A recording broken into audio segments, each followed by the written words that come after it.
but I'll remain hopeful for now. We've got Eldest Reborn in the first pack. I think I'm going to snap that up because I think Eldest Reborn is one of the best cards in this set. I rate it really, really highly.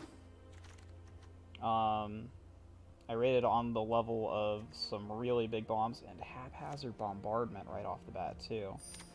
Okay, so we're looking at Black Red right now.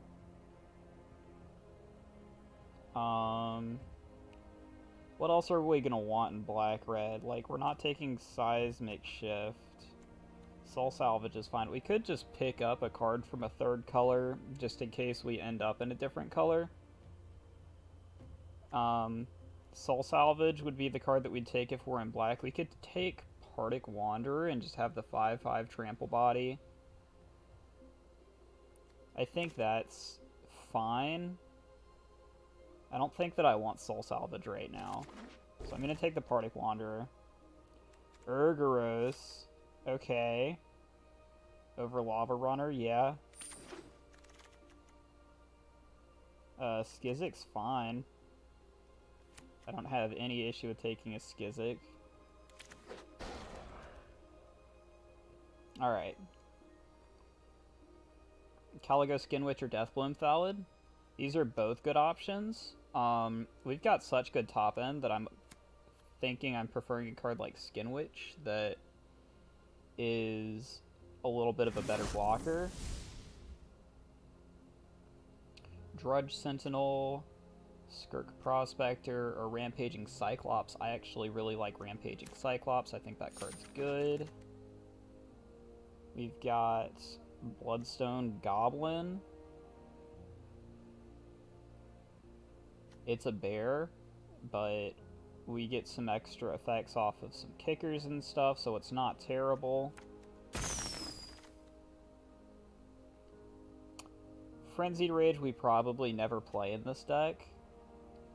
There is the option for another Partick Wanderer, but that costs 6. We've already got kind of a high curve. So we could look at what would we do with a splash?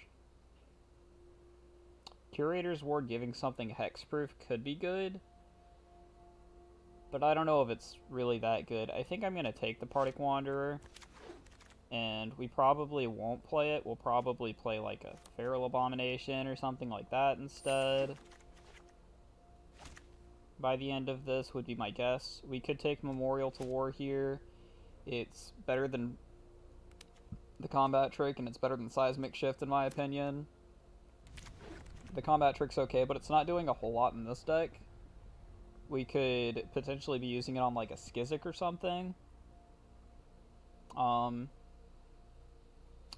take Adventurous Impulse to the sideboard, Corrosive Ooze to the sideboard. These are cards that we're probably not going to be bringing in, and we'll put that in the deck for now, but we'll probably end up getting rid of it. Fiery Intervention's another removal piece.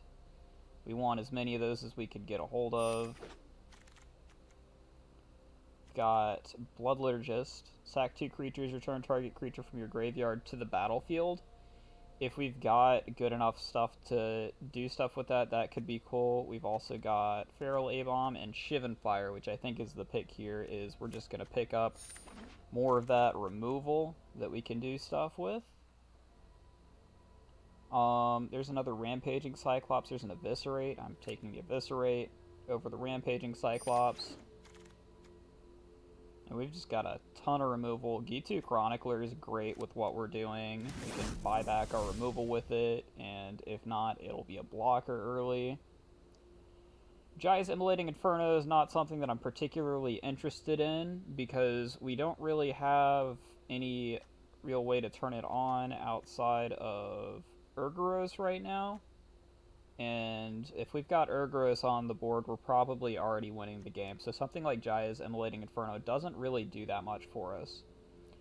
Windgrace Acolyte's a flyer. We don't have any flyers right now. It does heal us a little bit too, which can be really good. And it puts some stuff in the graveyard so it can help enable Eldest Reborn. And I'll take a couple of those if they come around. which they did.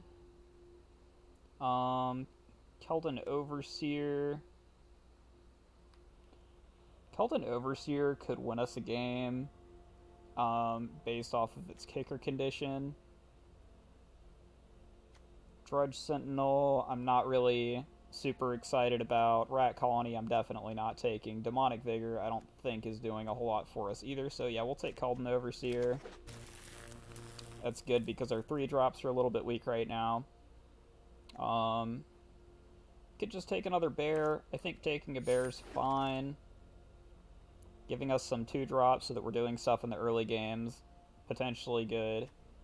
Bloodstone Goblin's a better bear. So I'm happy to see that. Keldon Raider, at this point, I think that we will probably take that over a Feral Abomination. That'll let us draw through our deck a little bit. We've got Rampaging Cyclops, Frenzied Rage, Warlord's Fury. Warlord's Fury does draw us a card. It's sorcery speeds. The only reason, if this card was instant speed, even if it cost like 1 or 2 more, it'd be pretty good. But since it's sorcery speed, it's not very good. We'll take the Rampaging Cyclops, I suppose. And then sideboard some Arcane Flights and some Ops and stuff. It's the real Slinvoda. That speeds up our I'm going to take Keldon Warcaller, and we're going to go ahead and put Cabal Evangel to the sideboard and assume that we're not going to be playing it.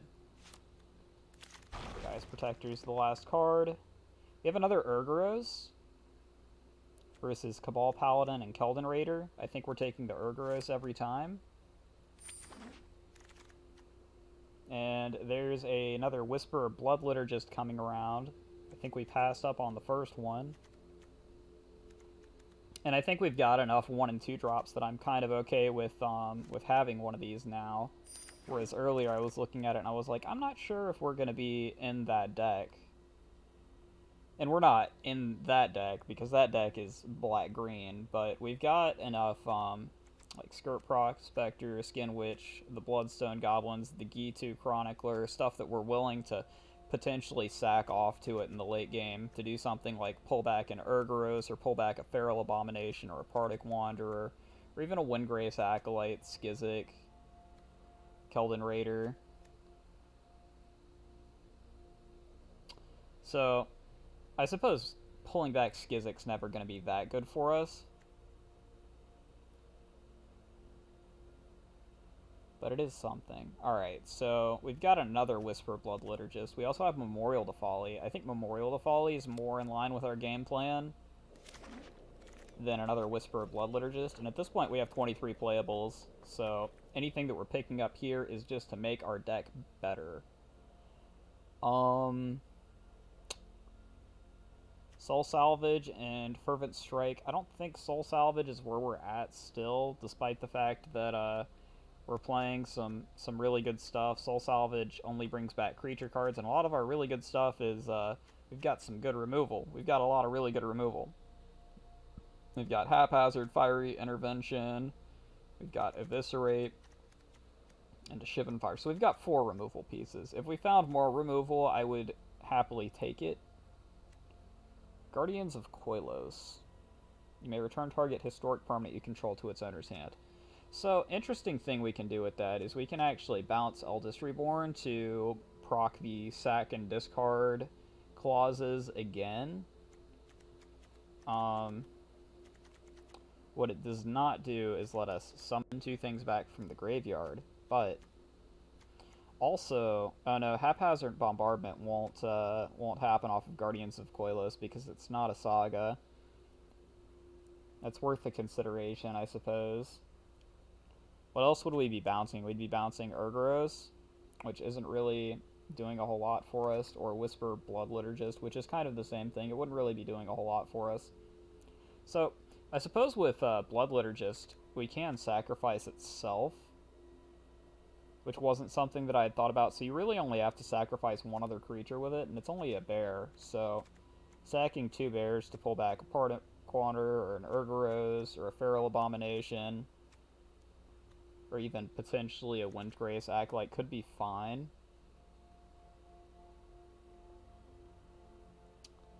So if we don't really care about either of these cards, what's the best card in the pack that either we can just pick away? Maybe we could splash for something. Is there anything worth splashing for here?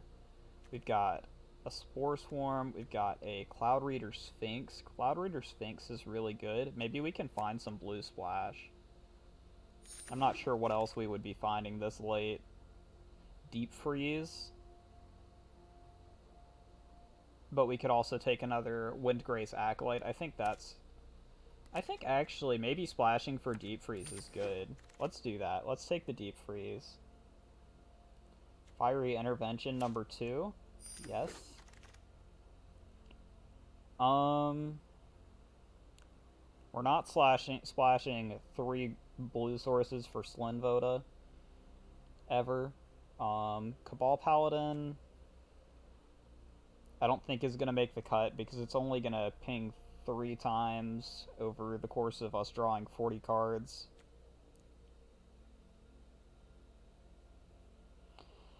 Precognition Field is interesting. We do have a whole lot of removal pieces. We're never going to be exiling the top card of our library with it. We could, so I'm going to take this card, but we're not going to play it. It's going to go to the sideboard. I don't think anything else in here is worth playing over it. Final Parting. Search your library for 2, 1 in the hand, 1 in the graveyard. This card actually enables us to get off our Saga, Eldest Reborn, a lot more often because we can, say, grab Eldest Reborn, grab Urgaros or Feral Abomination, put the Urgaros or Feral Abomination in the graveyard, put the Eldest Reborn on the board the next turn. So I think that card is probably worth trying to play here as a one-of, and probably not as any more. Befuddle. Probably not worth the splash for Befuddle. Navigator's Compass. Since we are splashing, I will pick up a Navigator's Compass. Not playing Relic Runner. I've got 4 Grow from the Ashes already, so we'll find something that we don't have 4 of, which is either going to be Tragic Poet, Relic Runner, or Arbor Armaments. Arbor Armament's kind of an interesting card. It has the counter synergy, so maybe that belongs in a constructed deck somewhere.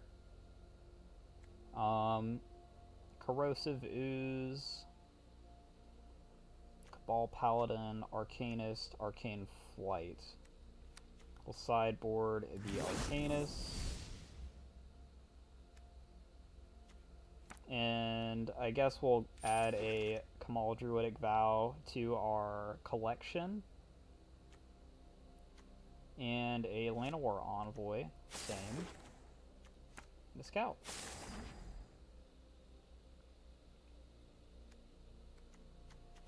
So we have 5 cards more than we need.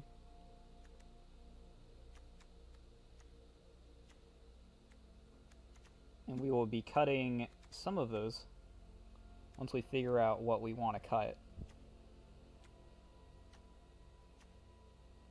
Skizzic's something that maybe doesn't really do what our deck wants to do, so I'm going to snap that out for now.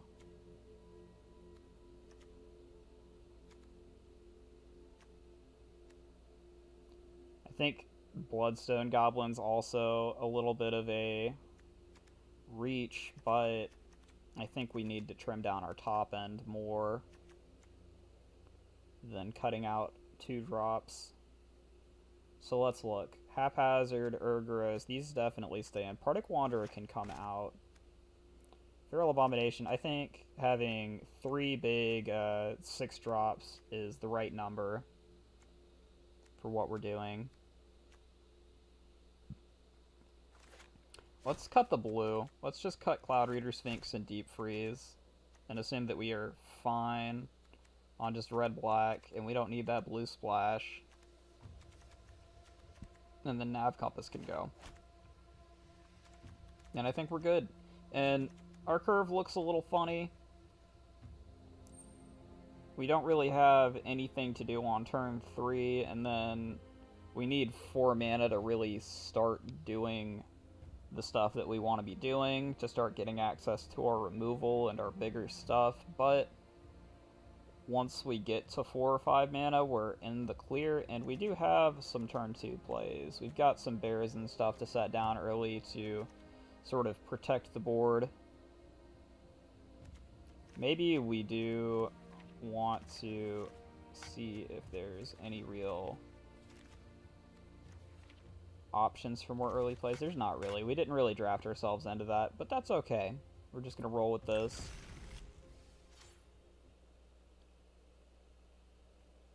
And we're going to see how it goes. And I think that our deck has a lot of really powerful stuff. We've got a lot of really good removal effects, and we've got some bombs to back them up. Our big issue is going to be if we get stuck behind on lands. If we get stuck at 3 lands or even at 4 lands, it could be some issues for us.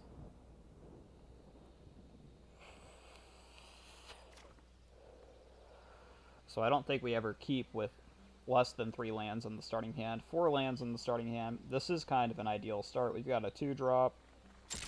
We've got tap land turn 1 into 2-drop. That is perfectly fine. We've got a 4-drop as well. So we've got stuff to do.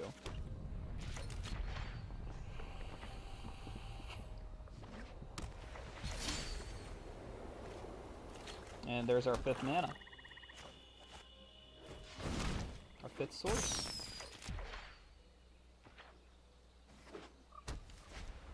Opponent is going to drop a Sarah Disciple, 1/1 first striking flyer.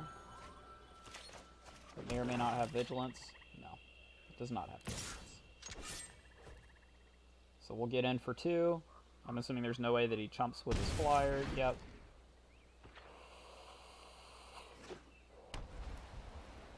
That seems like it'd be a really dumb thing to do to me.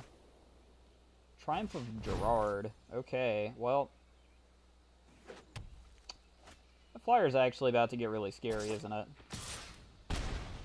He's swinging with it, though. And, I mean, we've still got stuff that we're playing. It's not... It's... Okay, we've got Shivan Fire. We can take care of it. Your Triumph of Gerard does nothing at the beginning of your next turn. I think that is worth a little loss of tempo here for not playing Rampaging Cyclops right away. Burn down the Sarah Disciple.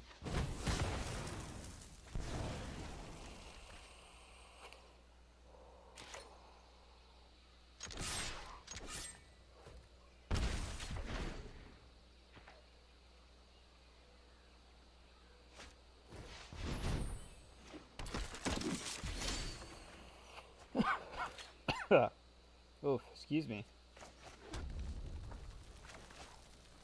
Drop the Rampaging Cyclops and get ready to drop Urgoros next turn. No attacks. Not today. So it gains, what is it, flying, first strike, and lifelink? Yep, cool. Does he even want to attack with it? He's got some flyers. Yep. We'll play, I guess, a swamp here, and we'll go to combat, and we will just start off by attacking with everything here. Let's see if he takes the trade. That'd be kind of dumb to do, but maybe he's afraid. And we'll drop Urgoros.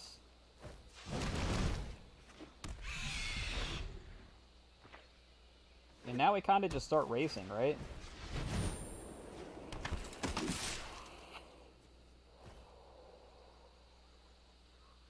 I'm not blocking that.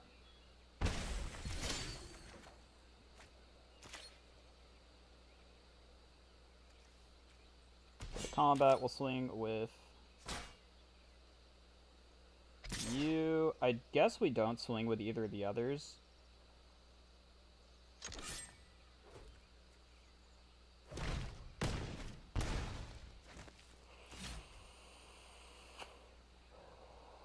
Taking out Banalish Honor Guard is not bad because that creature would have been a 3/2. And we might as well play down Kelton Warcaller, and we can do like double blocks on these if they attack, so he can only attack with Aven Sentry. We're winning the race right now.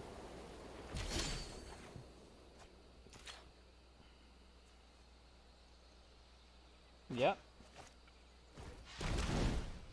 Get this down. Discard this. Haphazard Bombardment. Awesome. We can say no attackers right now, and we can just haphazard and clear his board. So, seems like we're in a pretty good spot. He's got 3 cards in hand. We've only got 1, but it's really, really good. Okay. So he has first strike. He could swing in, but if he swings in, then we're going to be swinging back, and we've got a faster clock. So he doesn't really want to swing in.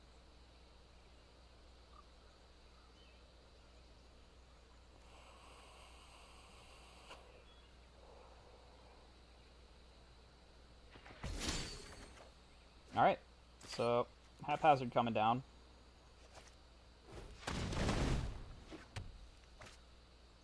We'll target Aven Sentry, Baird, Sergeant at Arms, and I guess a Plains.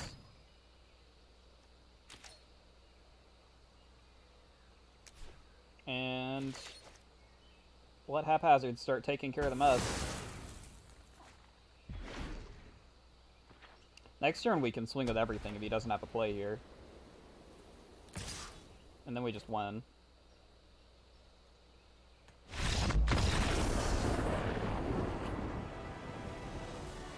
One down. Sorry, Kirk Cousins. I wonder if that's actually Kirk Cousins. It's probably not, but that'd be cool.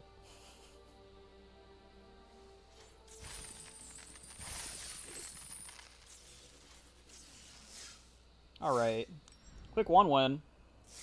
Looking at going to 2.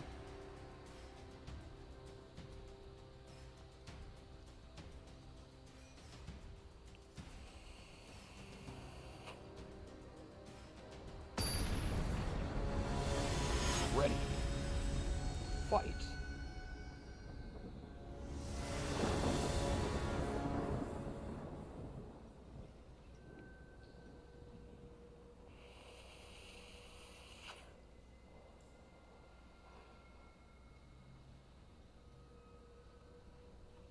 Opponent goes first.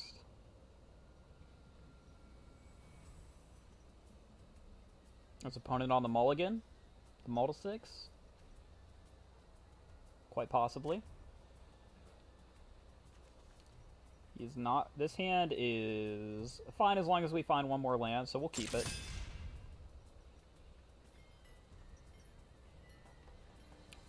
It's a 3-lander. This is a little bit questionable to keep.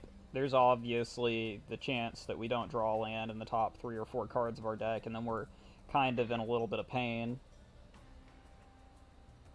Just accepting the beatdown from whatever our opponent puts out, but assuming that we can establish the Rampaging Cyclops on the board or get an Eviscerate off on something big, we should be alright. Opponent's on green. Most likely green-black. But we haven't seen a second color yet. If it's Thalids, we're a little bit scared because Thalids can put down a beatdown pretty quickly. And that's what it looks like, is going to be some green-black Thalids. He does not have a turn 2 play, though. Adventurous Impulse coming out. He's going to be searching for either another land or a creature. Top 3 cards of his library. There's a very small chance that he doesn't hit anything.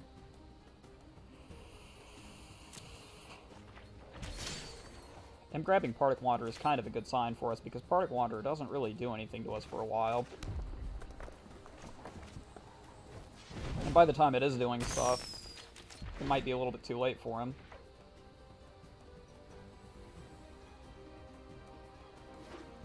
We did find our 4th land, by the way, and we have a 2-drop to boot, so we're curving out quite nicely with this hand. Krosan Druid comes down. It's a 2-3. Our little 2-2 is going to have a hard time dealing with that, but tap land this turn's not bad. Considering the fact that we don't have any plays anyways, we'll say no attackers. We'll see if he starts swinging first and lets us get in. in response. Chances are he's going to have a play here, though. He has red as well. He might be splashing for something like Haphazard Bombardment.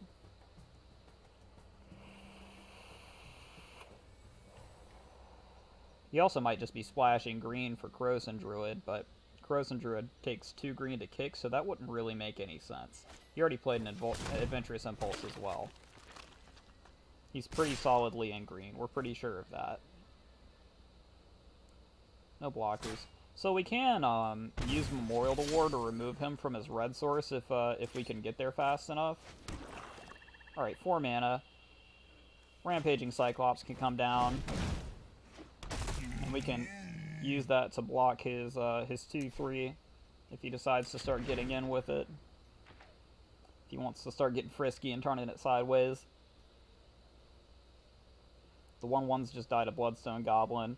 The assumption is that he's got a Slimefoot somewhere in this deck. That's what we're saving the Eviscerate for. We can drop Eldest Reborn next turn if we want to, but I'm not sure that we do. We don't really have anything to grab back from it yet, so we'll hold on to it, I think. Caligo Skinwitch could hit something. Ooh, Eviscerate from him as well. I don't really want to be blowing my Eviscerate on the 2-3. So we're just going to keep accepting beatdown for now. There's another land. The extra land here is really good. Skinwitch. How much does Skinwitch cost to cast Kicked? It's 6. So our only plays this turn are either Eviscerate or Eldest Reborn, or we just pass. And I think just passing is the best play for us. We can, if we want to, activate a Memorial to War on the next turn to cut him off of his red source. Okay, resolve. So now we look at whether or not we want to eviscerate that. And I think the answer is still basically no. But it's getting out of the range where we can deal with it easily.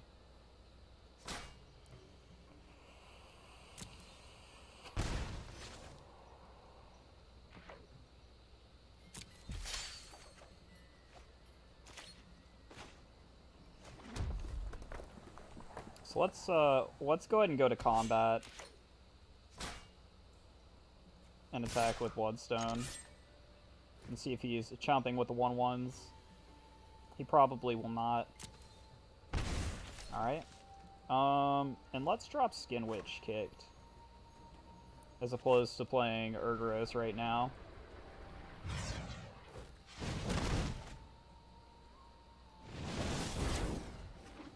I guess I should have done that first. I'd forgotten about the fact that Bloodstone could get in an extra tick. Okay, he discarded the Partick Wanderer.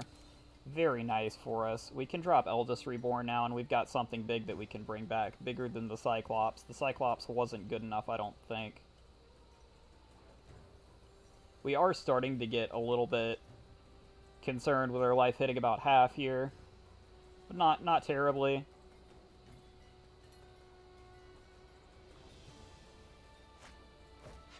Blood Tallow Candle. Okay, that's a good one. It's going to give him the ability to respond to our Eldest Reborn or our Urgaros. We can also drop Urgaros right now and block with it, and then bring it back with Eldest Reborn.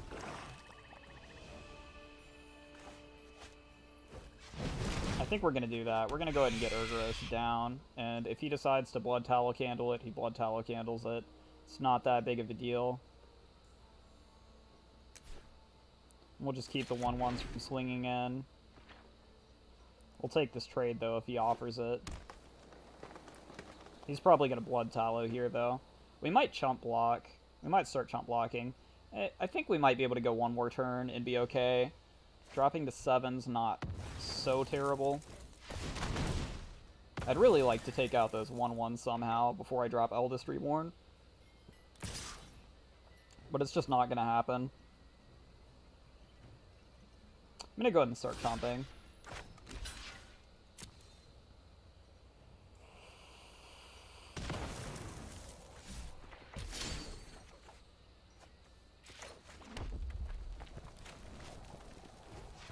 get Eldest Reborn down.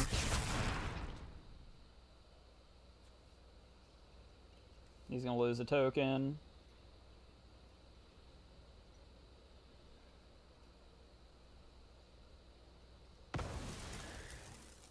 There was probably a window for me to play this earlier that would have been better.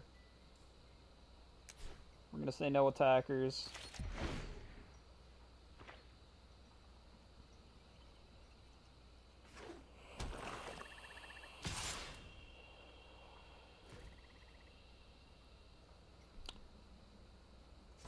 And we'll let this slip through one more time as well.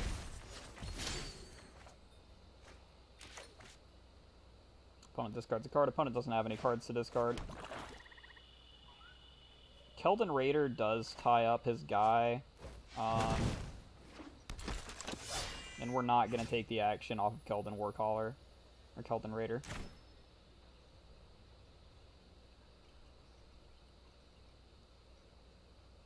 Yeah, we're just going to end turn. We'll take the trade if he offers it.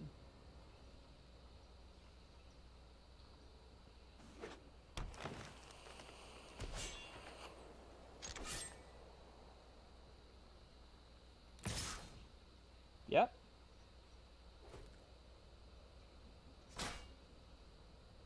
And he is going to get to replay his Krosan Druid, and he's going to get to kick it and heal some life, but that's fine at the end of the day. It's really not that bad.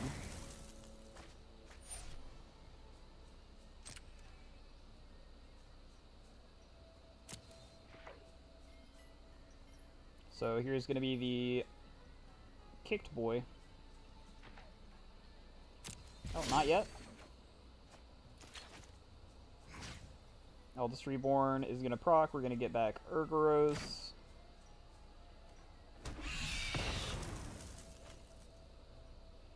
We'll hold Keldon Overseer, because what we can do with that is we can actually steal his guy from him and get in some damage with it. We'll go to combat.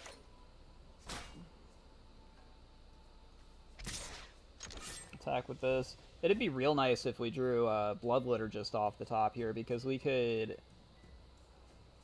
I think... How much mana do we have? This is 7. 1, 2, 3, 4, 5, 6, 7, 8, 9. We'd need one more mana.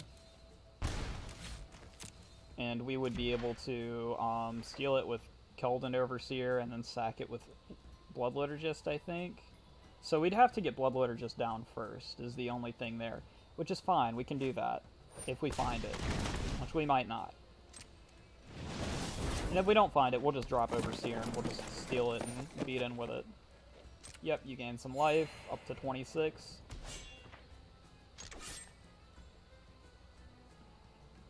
We're going to make him discard his last card with Urgoros. He's going to be on an empty hand for the rest of the game, 1 card per turn.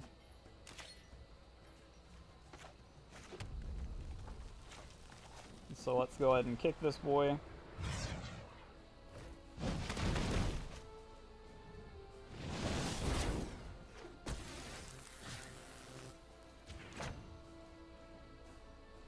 Krosan Druid.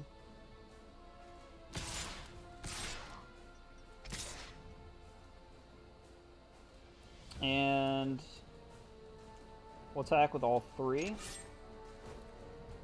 But not the Keldon Overseer, because we're keeping Keldon Overseer back as a blocker for Krosan Druid. He discarded a Llanowar Scout. It's a creature, so it's one less thing that's going to be a roadblock for us to get damage in. Death Bloom, solid. It's a pretty good one.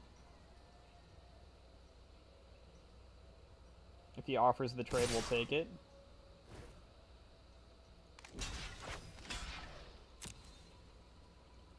Happily.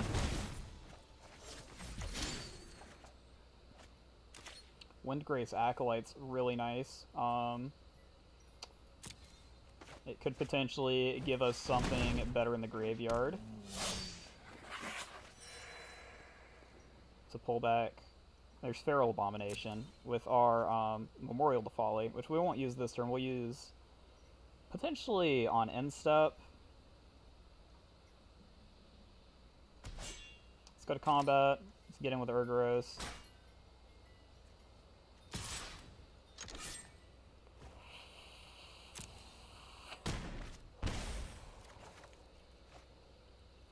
Just final parting. Final parting's not doing a whole lot for us right now. I think we might still have a lone 6-drop that we can grab off of it.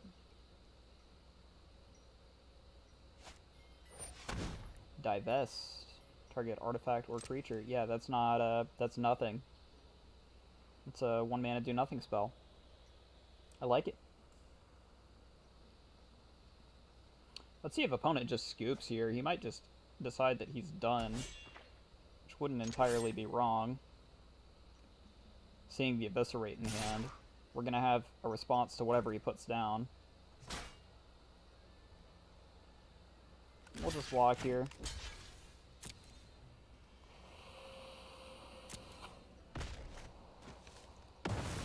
He's going to get a Sapperling off of it, but that's fine.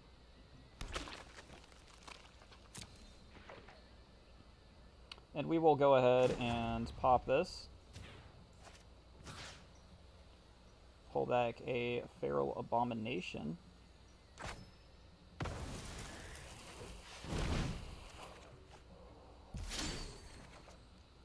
And we're also going to go ahead and pop Memorial to War to take out his red source. Because we haven't seen his red card yet. Which means it's still in the deck.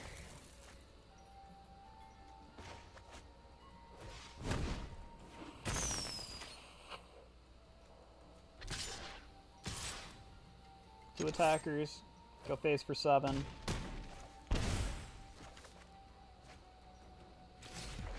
We get to draw some cards for free off of Urgoros. Always nice, get that card advantage engine rolling. The next turn we've got Feral Abomination. We've got an Eviscerate for his Feral Abomination. Looking at Eviscerate plus Cyclops, I suppose. We're looking at just winning the game, but we'll Eviscerate his thing as well. Just in case he's got something weird. He doesn't have anything weird. He has no cards in hand. That's game.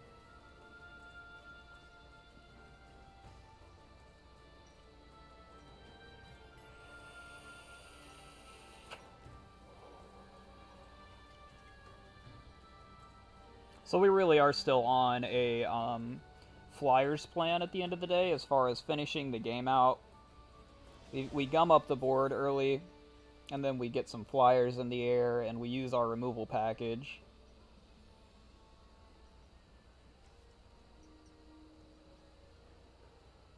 Which is pretty sweet.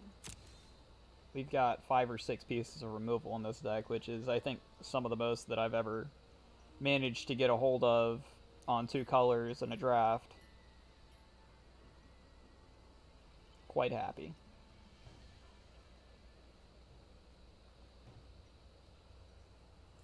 And opponent's just gonna, they're just gonna clock out. They're gonna chill out for now, so timeouts are gonna get used. And we're just gonna chill out here for a minute, wait for them to time out all the way. I wonder if they closed their client, if they just like disconnected or something. We might be sitting here for a moment, but not too long. Seeing as he has scooped. Alright, 2 wins, 0 losses. We got off to a good start on our last one too. We ended at 3-3. I think we started 2-0. Hopefully this one we can keep the streak rolling, keep it alive.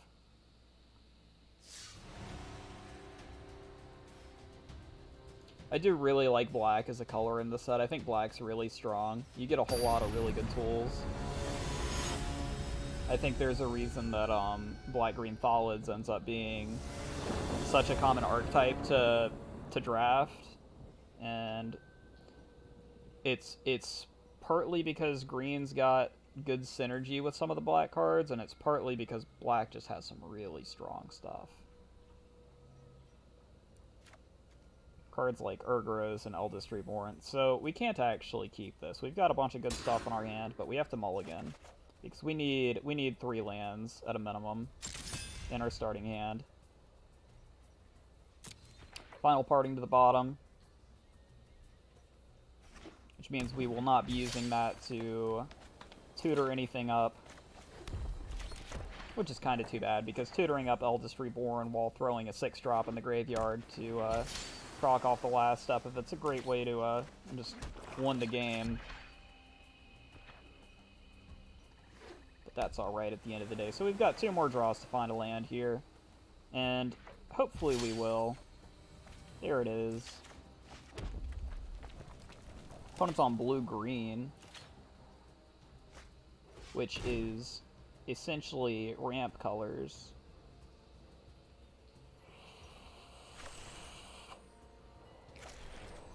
He's going to be trying to ramp up and draw towards his ramp and this big stuff. This is the kind of deck that you could technically play something like Slinvoda in. So we draw a Bloodstone Goblin. We're going to Keldon Raider here. And we're going to put Feral Abomination in the graveyard.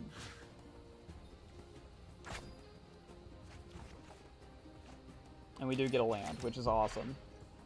That's exactly what we're looking for, is some land. Cloud Reader Sphinx coming down. It's a really good card. Nothing wrong with the Cloud Reader Sphinx. We'll offer the trade on our turn. I doubt that he'll take it. Memorial to War is not this turn, but a future turn. We could also Fiery Intervention it, but I'm going to offer the trade. And if he takes it, we'll start establishing our own flyers. If he doesn't, we have to consider, do we Fire Intervention this? I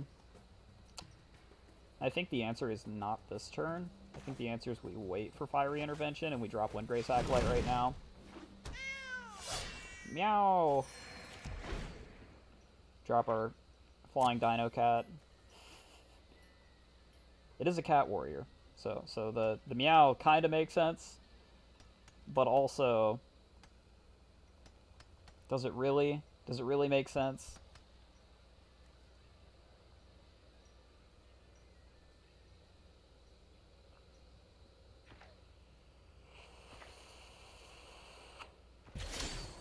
Opponent not swinging. That's a little bit surprising to me. So we'll drop Memorial to War. We'll go to combat. We'll offer the trade with Keldon Raider again, if he'd like to take it. Otherwise, we'll get in for 4.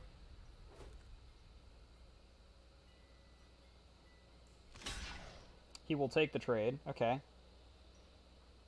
And we can start going wide off the back of this. We can drop down both of these Bloodstone Goblins, and we can look at dropping Haphazard Bombardment next turn and either blowing up his lands, which is fine, or blowing up some big stuff that he might be playing next turn.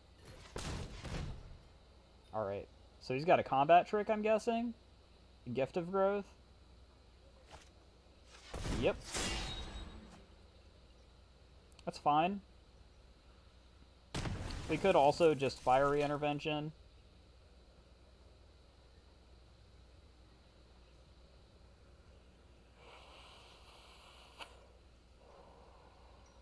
I think I'm just going to drop the Bloodstone Goblins, though.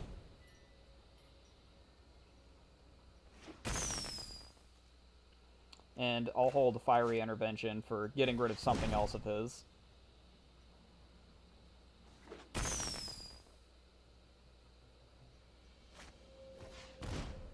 As an opt?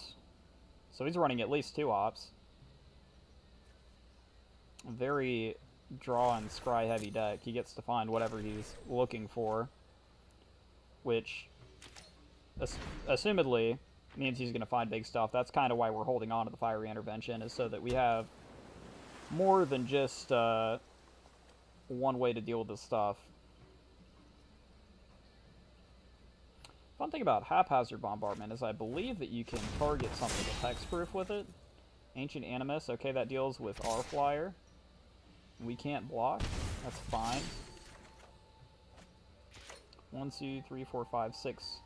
We'll go ahead and drop Haphazard now.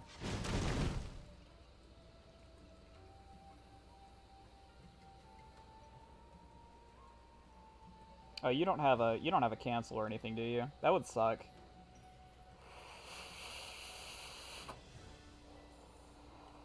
Assumedly he doesn't. I don't think there's that many good counterspells in this set. Most of them just kind of get passed. So we do want to target the forest, and we also can target some of these islands. But if we can cut him off of his green source, that ends up working out nicely for us. If we kill the Cloud Reader Sphinx, that ends up working out nicely for us.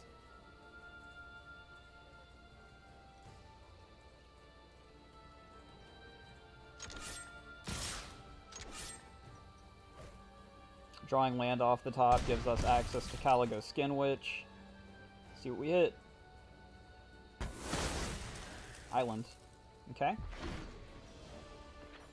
So we've put him back to 5 sources. If he's playing Slinvoda, he's going to be finding himself very disappointed because he's probably not going to get the cast at this game. Mana off the top gives us access to Caligo Skin Witch Kicked. Otherwise, we've got access to something like Eldest Reborn, which can pull back Feral Abomination that we put in the graveyard earlier. Hey, that seems good. Let's drop Eldest Reborn and get rid of his Llanowar Elves. Get in for 4.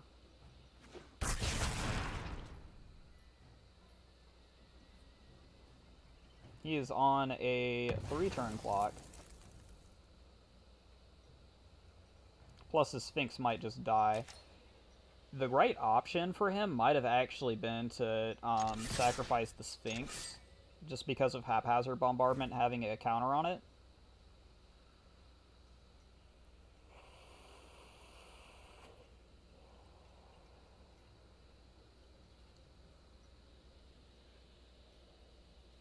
At which point he would only end up losing 1 more of his lands and then Haphazard would go away. He's gonna blink my Haphazard for me?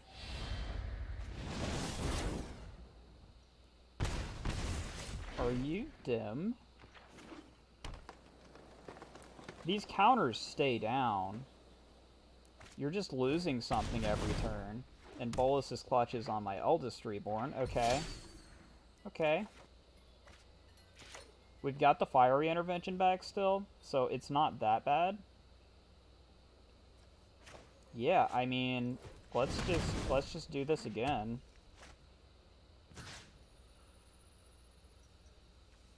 One, 2, 3, 4.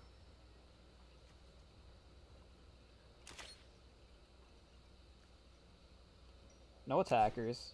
He's at the point where he's holding this back as a blocker.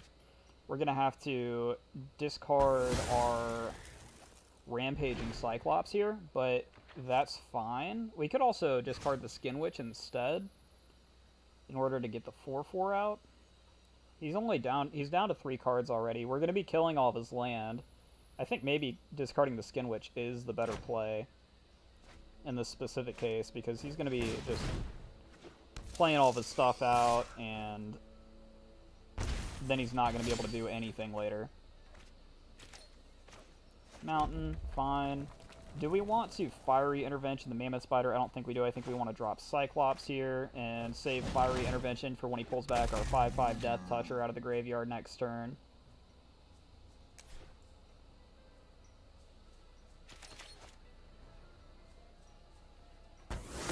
Hey, we hit Sphinx. That's nice. That's really nice. It's really good. Alright. Here comes Abomination. Yeah. There you go.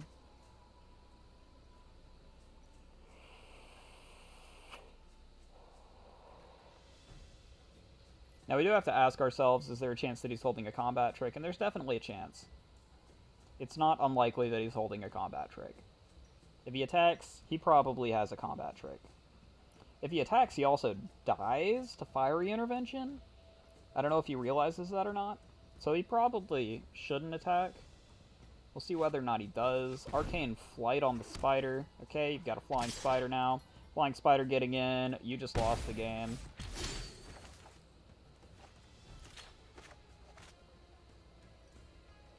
Deal 5. Feral Abomination.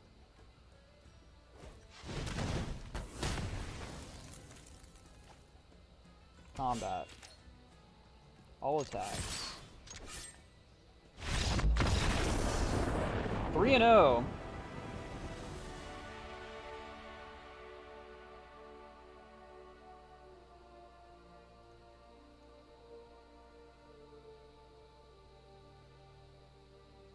Off to a real good start. We might be able to do 2 drafts today, depending on how quickly this one goes. I do have stuff to do late in the afternoon. I've got to finish up around 4 or so. Go in for some job training. Yeah. Please teach me to flip burgers.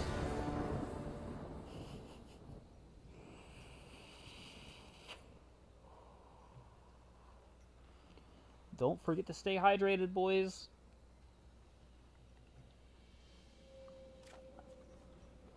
Alright. This hand's fine. 4 lands, we got a 4-drop. We've got a 2-drop if we want to play it on 2, and we might because opponent is getting out on the board very quickly. We'll drop Memorial to Folly right away.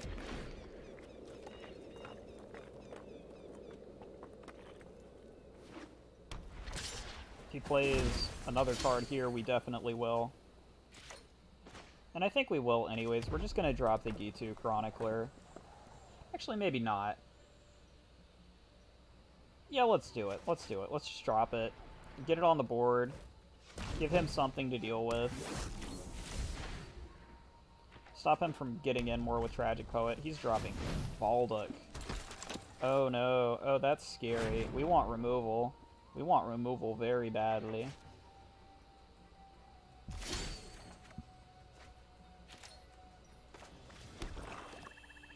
We could play Skin Witch, and if he doesn't have something for it, we could double block. Opponent is very clearly an aggro deck, so I don't think there's anything wrong with getting the blockers down and trying to keep his Valdic from getting in.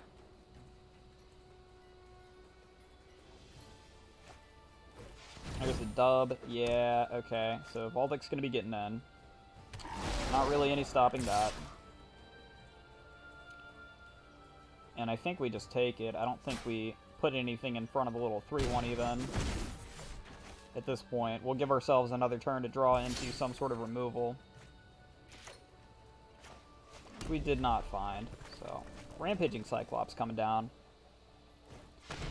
It can at least deal with a 3-1. But we might have to start chumping Valdic pretty soon. Dub giving him first strike. Oh, that's super scary. Is that Menace? It has Menace and first strike. Oh, is he just attacking with the little dudes?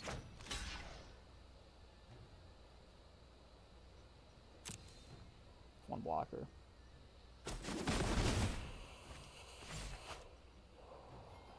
We might be looking at a pretty quick loss here.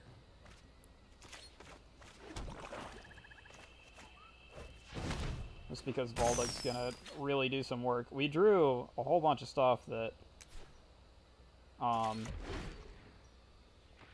is good, but unless we really find a removal spell off the top right now, we're just gonna die.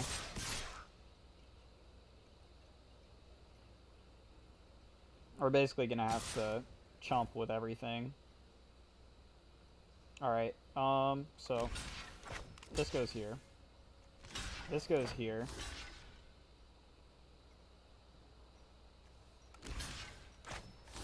Yeah, I think this is the turn. This is the turn where we have to find removal. We've got a ton of removal. There's no question that we have removal in our deck, but it's maybe a 5 and 28 chance that we find it. So we've got about a 1 in 5 chance. Okay, that's not removal. It is a big boy though, but it's not big enough. What's going to happen is he's going to swing with Valduck next turn, and we're not going to be able to do anything. If he doesn't swing with Valduck for whatever reason, like he hasn't for the last 2 turns, then it looks okay. But yeah, he's just going to attack with all here, and we're going to lose. Boop, boop, boop, boop.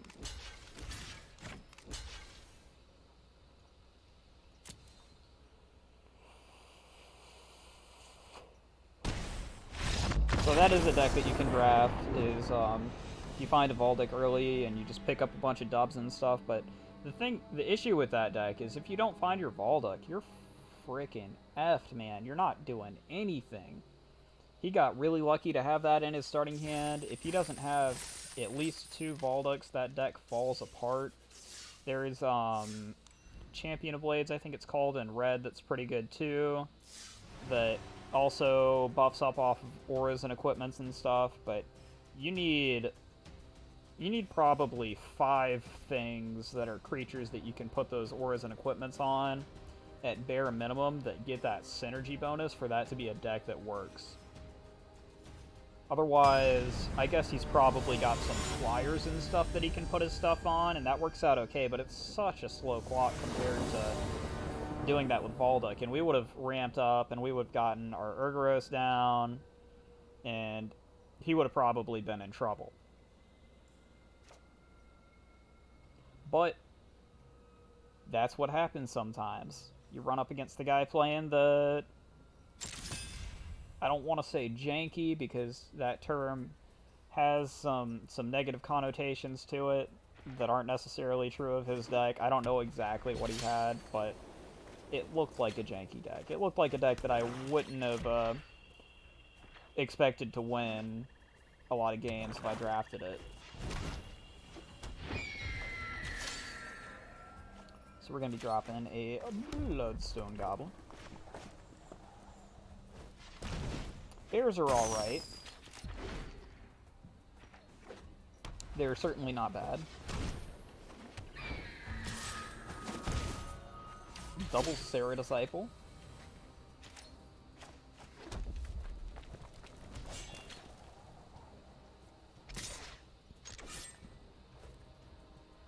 We will attack back, and I think we're going to hold the Skin Witch.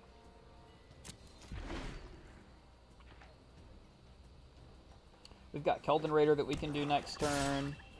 It'd be real nice if we top decked something big to discard. Keldon Overseer is not what I necessarily want to be pulling back with my Eldest Reborn.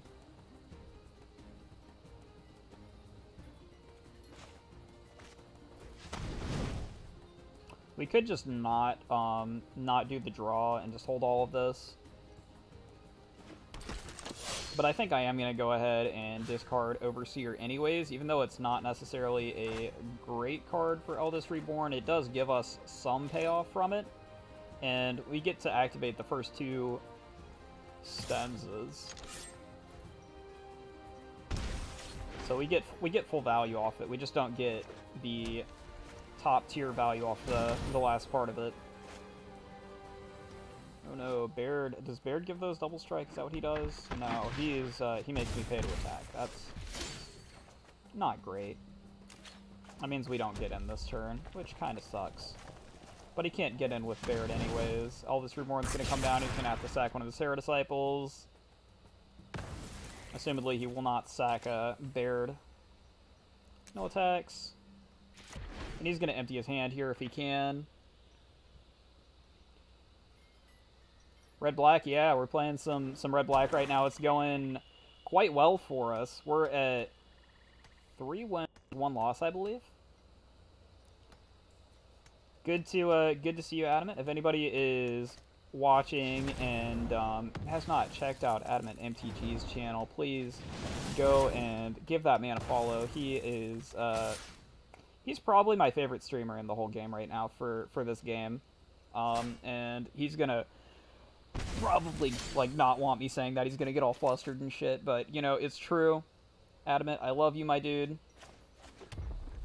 I spend more time in your stream than I do in anybody else for this games, and for good reason. So keep doing what you do. Now we want to decide if we want to kill Baird right here, and the upside of killing Baird is we can pull it back next turn with Eldest Reborn. Which kind of limits what he can do a little bit. Otherwise, we're going to be pulling back probably the Keldon Raider, which is also fine. So maybe we hold on to our Fiery Intervention for now. We can play Skirk Prospector. We cannot kick Skin Witch right now. I think I want to hold on to my Fiery Intervention, so we're just going to play Skirt Prospector.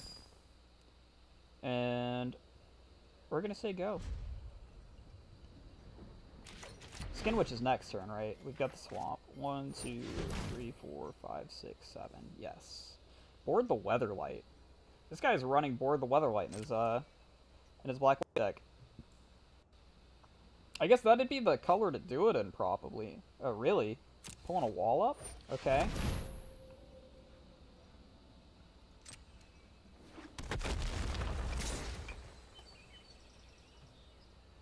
Yep, getting in with Baird.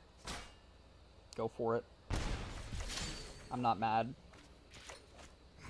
Alright, so let's grab our Keldon Raider.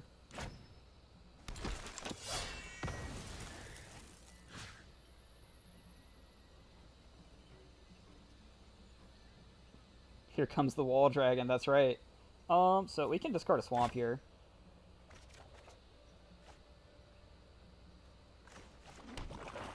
Yeah, Board the Weatherlight. This card, like, I want it to be good, but the thing is, like, looking at 5 cards and expecting to see a historic card, unless you're really heavily in, like, artifacts and legendaries, you've got to have, like, 10 of them or something for it to be worth casting that, right? It's no small number. I can't pull back Eldest Reborn with Gitu. I had to look at that for a second. So we'll kick the Skin Witch. I don't know why we're kicking the Skin Witch, now that I really think about it, considering the fact that, it literally does nothing. Okay. Yeah, that's, like, kind of a mistake. Whatever, we'll call that a punt.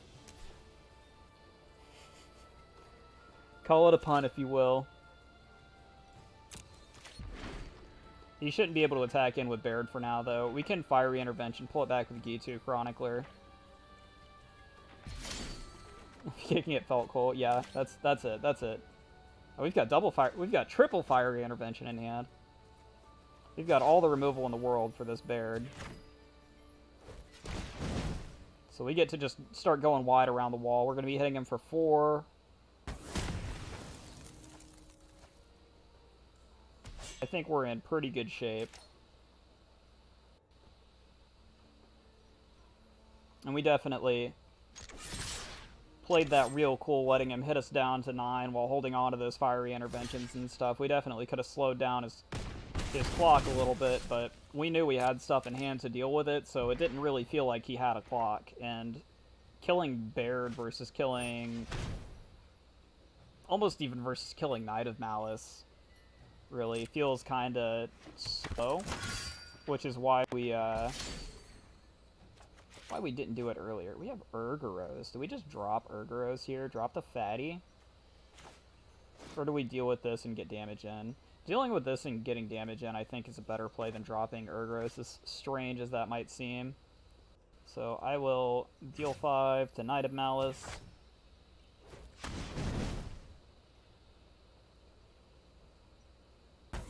He's down to basically no cards in hand, so I'm okay with just using this removal to keep pushing damage right now.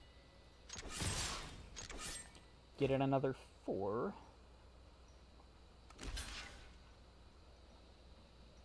And say you got 2 turns, opponent. 2 turns to make it happen.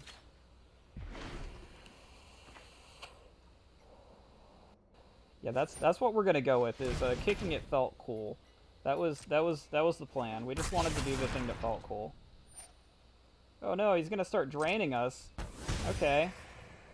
I see you. Your demon's not gonna be very, very big, but you are gonna hit us to 5 with that. So we have to be a little bit careful. At this point, I'm gonna go ahead and drop Urgaros. I wonder if our opponent drafted, like, Urza's Ruinous Blast or something. And that's why he's on the Board the Weatherlight plan, is he drafted Urza's Ruinous Blast, and he's trying to make it work. He saw the card, he was like, man, this has got a really high rarity, so it must be super good. And it's got a really cool effect. Why isn't everybody playing this? We can't drop Keldon Warcaller. If we sack this guy, which I think is Perfectly fine.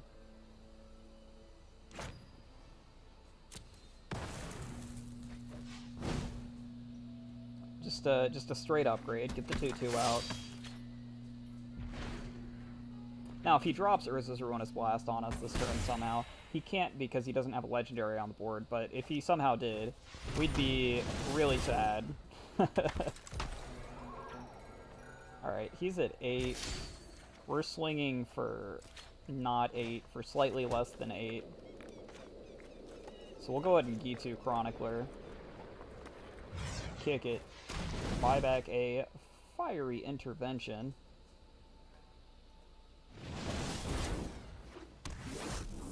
UTP triggers, Fiery Intervention. And we will swing with Urgros and hold everything else back, I think. Because let's see, where's he going to block? He's going to trade here, he's going to block here, and he's going to take 7. I'm kind of okay with him making that trade, though, right? Actually, no, because if he has some sort of pump spell, we just attack with Urgros. Let's play it safe. If we attack with everything, he's got some sort of, like, weird pump spell or something, he might be able to get in. He'd need pump spell plus removal. But let's play around pump spell plus removal because we have the ability to. Chainer's Torment's not gonna kill us. He's gonna go down to 2, and then he's gonna be SOL. Actually, I guess we could have done that because Urgros makes a discard.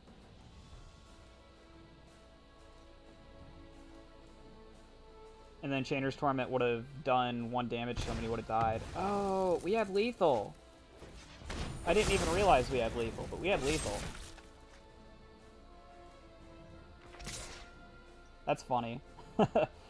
I had not really thought about that part of Chainer's Torment, that the damage always rounds up. Yo, why can't I not? Let me block. Does he have flying? He just has Menace, right?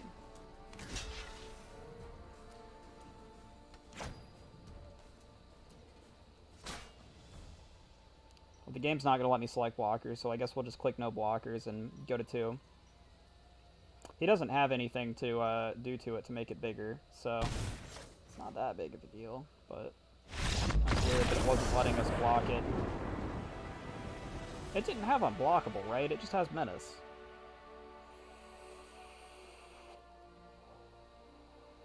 That's weird. That might just be a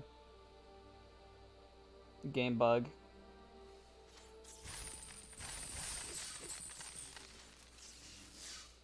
Oh, we're up to 4 wins now.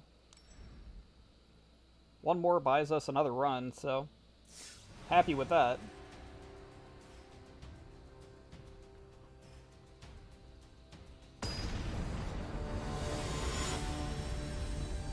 Seen odd blocking stuff too, not sure what is asking for. Yeah, I don't know. I mean, like, usually a creature has Menace, you can still declare the blocks on it, but you have to declare 2 of them in order for it to let it slip through, which is the correct thing, but that it wasn't letting me click the block onto it at all. Alright, so this is borderline okay. This is really kind of a questionable keep. The issue here is if we mulligan and it gets worse. And the upside is we've got a 4-drop that's not very good, but it's a play on turn 4. We've got 5-drop and we've got Fiery Intervention on 5. So if we find 2 more lands, we're in the clear.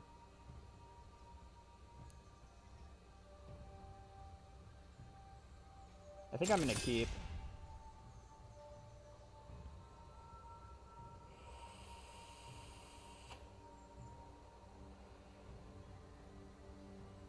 I'd love to pick up, like, Mountain Keldon Raider here.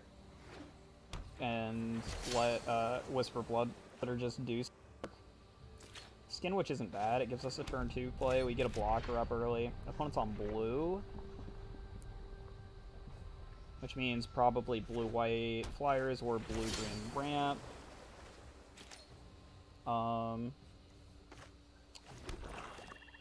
Let's go ahead and get this Caligo Skin Witch down as a blocker and just get a board established. Being able to pay the kicker on it, of course, is always a little bit better, but having something to gum up the board when you're chilling out waiting for lands is usually a good thing. Opponent just dropping blue stuff so far. There's an Academy Drake. So my assumption is that they are going to be on blue-white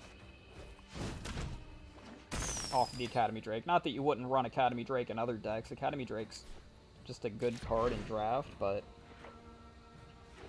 if your first play is a flyer, there's a good chance that you are on some sort of flyers deck. You could also be on like a Tetsuko Umezawa, unblockable, get in with everything. We will drop Blood Liturgist just to have it on the board. And we will get in with Skin Witch. And I think I'm going to hold back the Bloodstone Goblin for now.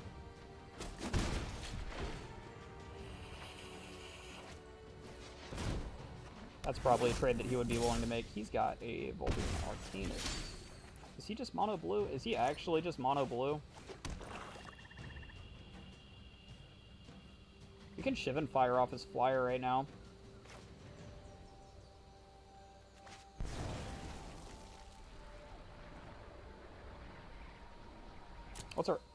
Let's hold up on that for a second.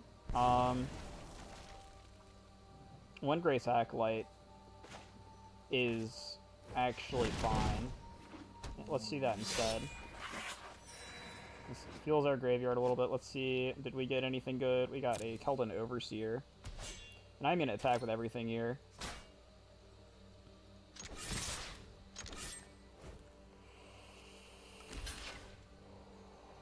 So you can trade if you want. Get rid of that Relic Runner before it can start getting in free damage. I have a feeling that his deck is lower to the ground than ours is overall. There is a Naban. I wonder if he's on red as a second color and he just hasn't found it yet. We will go ahead and Shivan fire the Drake now so that we can get in with Windgrace.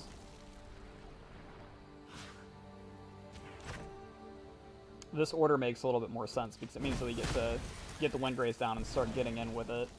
I knew there was a reason that I did that in that order. We can drop Cyclops too.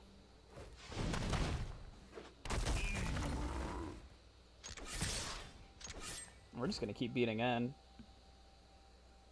One more land gets us Urgoros. We've got Fiery Intervention as some backup.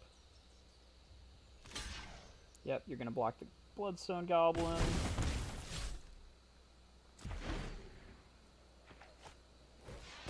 Divination, that's a good card.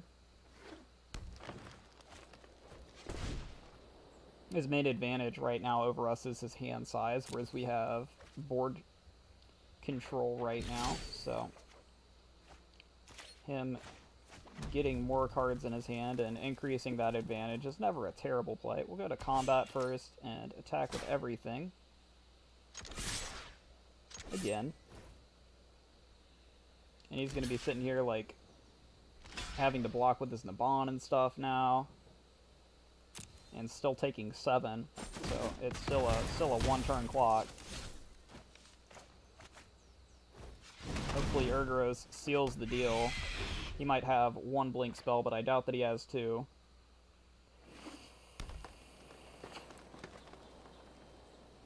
He's on blue-green. There's a second color. Hey, and Bolus's Clutches. That's pretty good. It's pretty good. We've still got the Fiery Intervention, though. Destroy target artifact. I wish it was destroy target artifact or enchantment. It would be such a blowout to just kill the Embolus's Clutches and get my Urgoros back. But that'd probably be a little bit too good of a card. So, swing with everything. He has to chump block the Cyclops.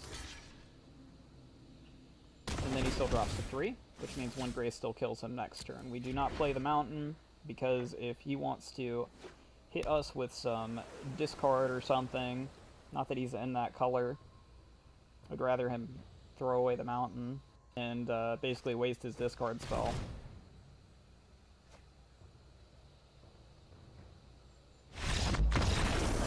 Alright. Keep it rolling, man. I'm getting better at this drafting thing. I learned a whole lot off the draft that I did yesterday. I learned a lot about some of the cards in blue-black and the ways that they interact with each other that I hadn't known previously, but this deck, man, it's killing it. We did pretty good finding a lot of removal. We've got Shivan Fire, we've got Eviscerate, we've got Eldest Reborn, we've got Fiery Intervention, 2 of them, and we have a Haphazard Bombardment, and then we have 2 Urgaroses and a Feral Abomination as our sort of top end.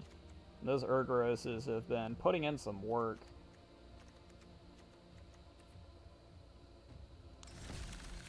We picked up a Skizit kind of early. I was thinking that we might be a little bit more of a low-to-the-ground aggro deck, which we're doing some of the time. It's not entirely out of the question for what we're doing. But it also isn't the only thing that we're doing. We're having the top end. We're curving out. Despite the fact that we only have 1 3-drop.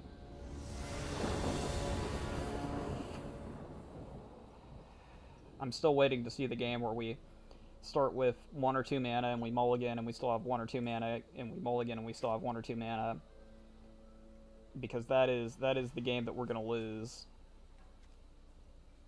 Like this. We have to mulligan that. We can't keep anything with less than 3 mana with this deck. It's just, it wouldn't make any sense. Alright, am I going first? I'm going first. We do have Bloodstone, but we're still in this situation where having 2 starting mana means that we have to top deck 2 lands before we get another play in.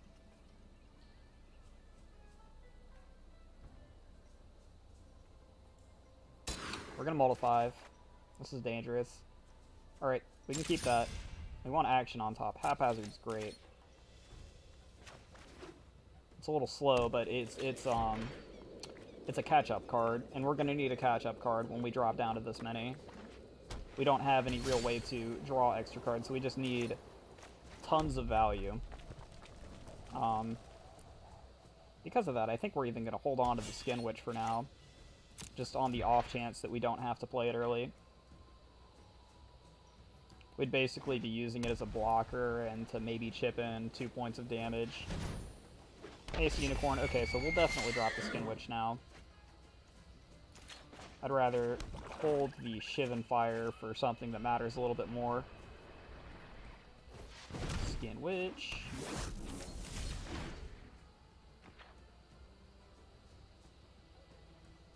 Memorial to Follies. One of the stronger things in our deck that doesn't really come up all the time, but it definitely does help us out in a late game situation where the board's just kind of stuck.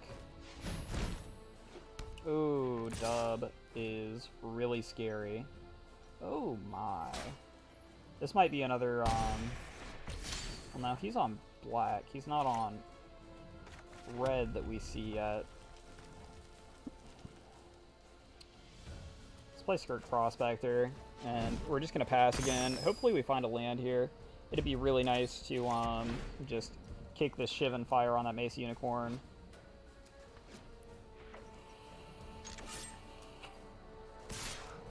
We could sack our Skirt Prospector for it, and we might have to. But it'd be a lot nicer to not have to do that.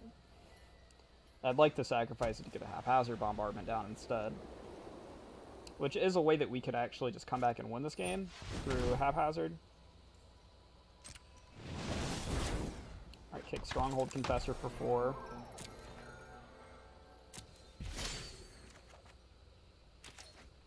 That's a Windgrace Acolyte. I think we have to kick the Shivan Fire here, so I'm gonna do it. I'm gonna sack my Goblin. I don't think we can potentially win if we don't. With kick, yes. Double check, make sure. Gotta target the Mace Unicorn.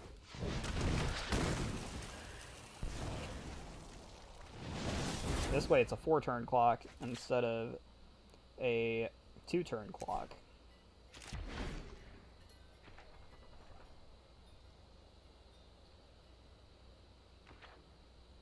What are you doing, Wally Dog? What are you doing, Wally Doggo? What are you doing? He's like staring at my cracked doorway. I don't know if I can come in or not.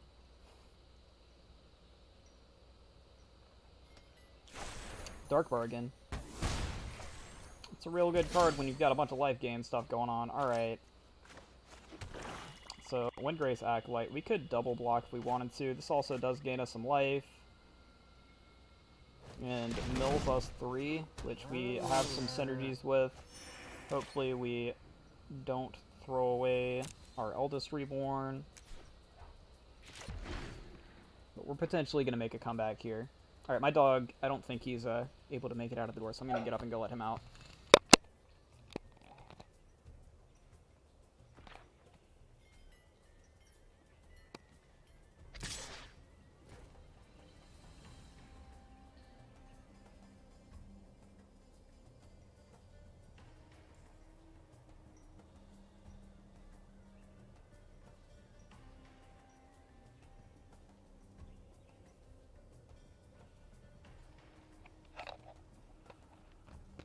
Alright, so I think we're going to double block this, despite the fact that we're giving up our Windgrace Acolyte to do it, which feels really bad.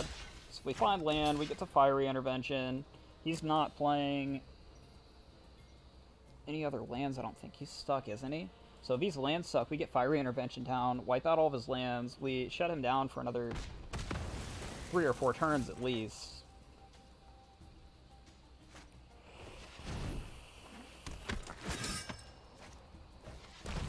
Honor Guard Jousting Lance. F, man. Alright, Eviscerate.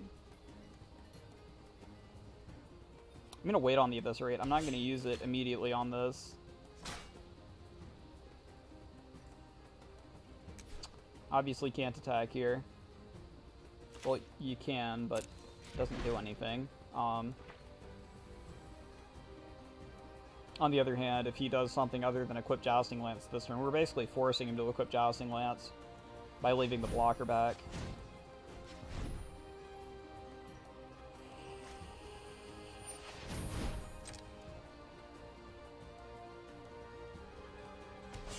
Combat. My assumption is he's got some big black stuff that's double black to cast that he can't get to right now.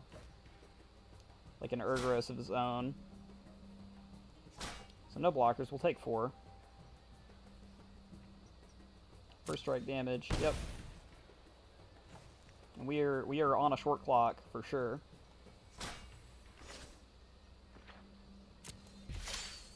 Come on. Gitu. Alright, so we've got to Eviscerate here. No choice. Sucks. We don't want to Eviscerate, but we have to.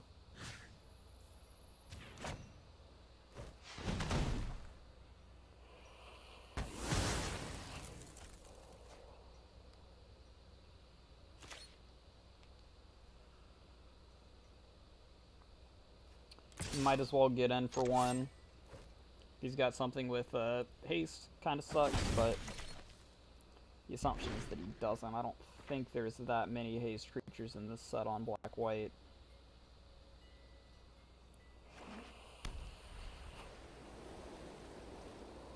There is the 5th land, turning on a whole new set of cards, potentially. Stronghold Confessor, okay. Here's land. Awesome. Alright, Haphazard Bombardment. Targeting Confessor, land, land, land.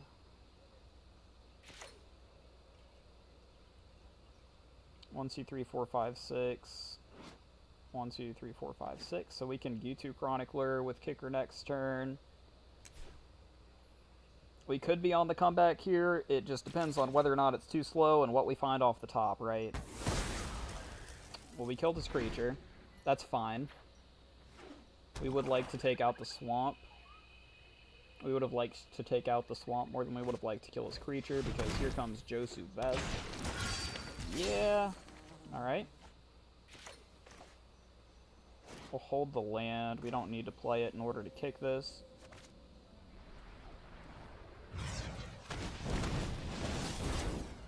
Gotta bring back that Eviscerate.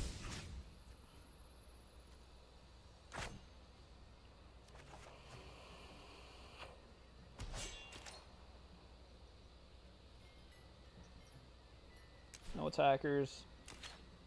End turn. Haphazard. Hit the black land. Hits a white land. Hits a land. Hitting any land is fine. We're slowing him down. Josu Vest has Menace. I think we're just going to take 4. I don't know if we have any choice but to just take 4. We could double block this, and then we lose our whole board.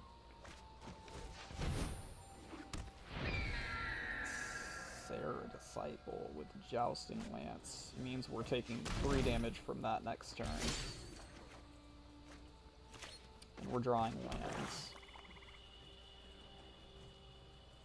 I don't even think that we can afford to kill the Sarah Disciple instead of the Josu Vest here. The clock's the same either way.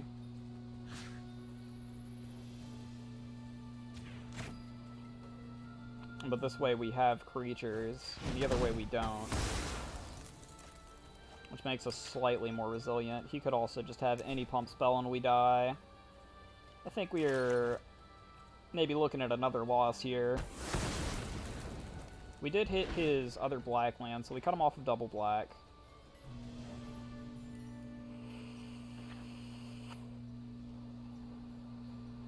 He's looking to get in for 3. And he will. Top deck a flyer. Dark Bargain. Okay. Yeah, this should probably be a good game. I don't think we have, outside of a burn spell to kill the Sarah Disciple, any good answers. And I don't even know if that's a good answer. It's just an answer for now. And that's not it. Alright, good game. Go ahead and scoop it up. So we're 5-2 now? Is that right? Or is it 4-2? I think we're 5-2. We'll see in a second.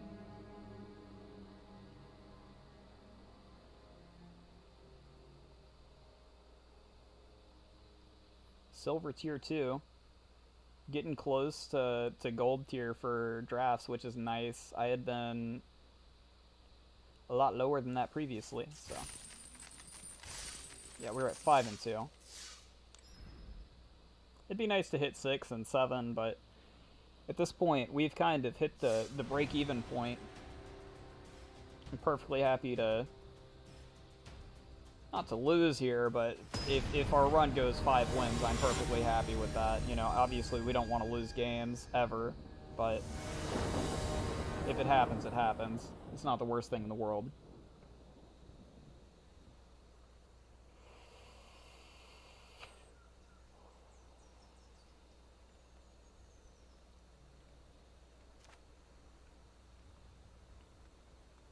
Opponent goes first, so we'll get to draw first. And this is a fine keep. It's fine. We've got a Windgrace Acolyte, we've got an Aldous Reborn to back it up. Hopefully we can pitch something good. We do need 1 more land in order to start doing things. 1 more land gets us Rampaging Cyclops, so we could even sack for the Windgrace if we wanted to. Shiv and Fire, okay. Combat. And let's get in.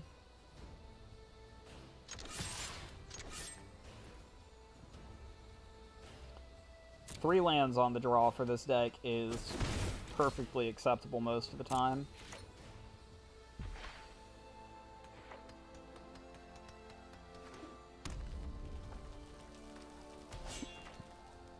Just as long as you find that 4th land at some point.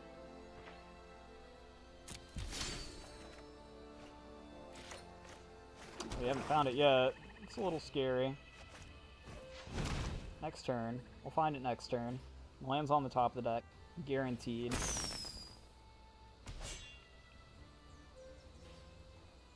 I wonder if there's some built-in feature to the game where it hears you talking about lands and it's like, nah, we're gonna put those on the bottom.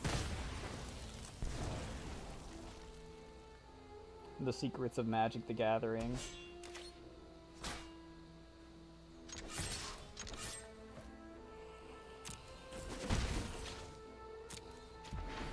Well, we're getting close to a roughly 50% to draw land. Rampaging Cyclops, okay. We've got our own. Assuming that it can come down without us sacking the Goblin would be the best option. But if we have to sack the Goblin, we might. No, we don't have to sack the Goblin. Okay, very good. Very good. Rampaging Cyclops. Shit. In turn.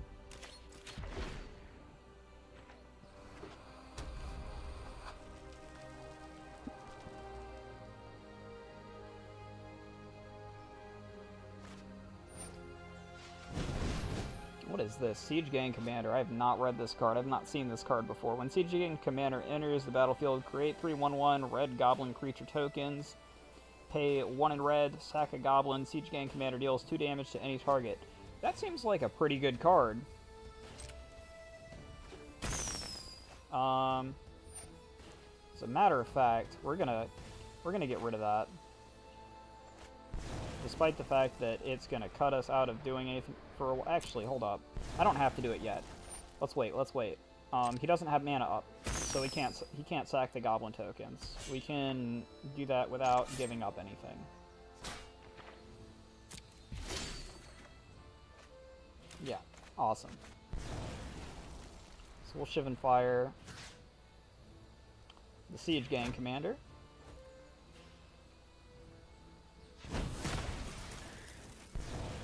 And then we'll just pass the turn.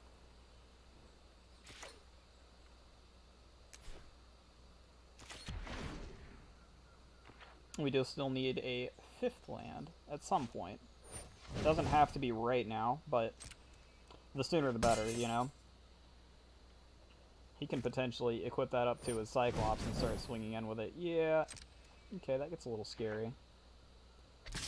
6/4 first striker. No blockers. Land gives us Fiery Intervention. We can just Fiery Intervention it anyways. But the land's preferable, obviously. We will Fiery.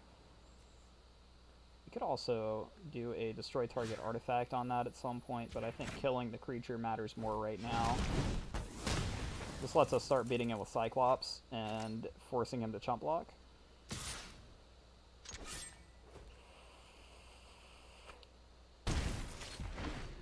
Or to not chomp block and take damage.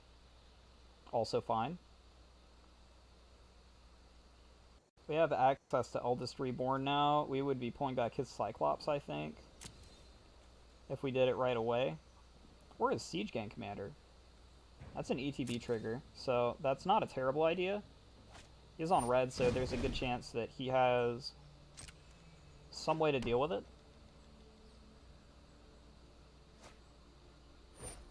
Oh my god. Alright. Yeah, you got some goblins doing some stuff. I see you. Get in for 6. No blockers, we'll take it. I'll drop to 8. We're gonna have to start blocking soon. We could Whisper Blood Liturgist as well. I think we're just dropping Eldest Reborn right now. He's gonna sack this. We're gonna pass.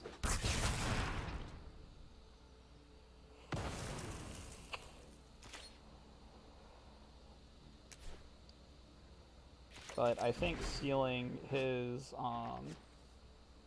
Siege Gang Commander is more or less going to win us the game.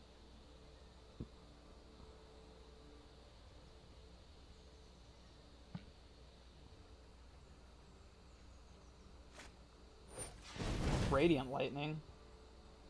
Okay, so we lose our 1/1. This drops to 3. He can get in. Ooh, that's scary.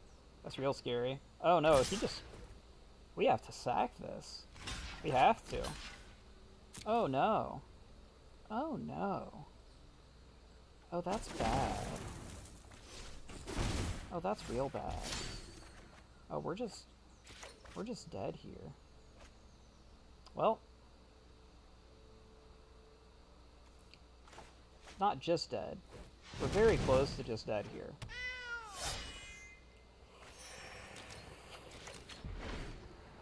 We're actually still alive, and we're killing both of these next turn.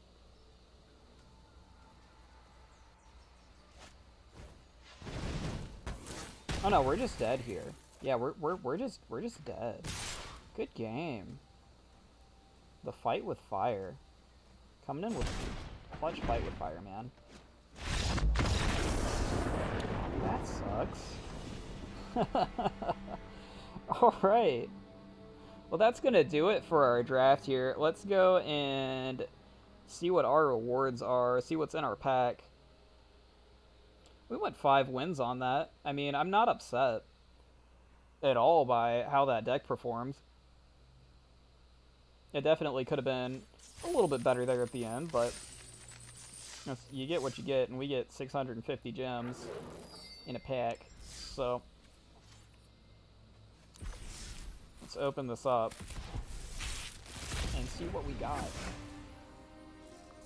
Halar? Halar? Halar. The Cabal Stronghold. It'd be fun to put together a Torment of Hailfire deck at some point. We don't have that card, though, and we don't have the wild cards for it right now, so it won't be yet. But what we can do is we can jump into a second draft.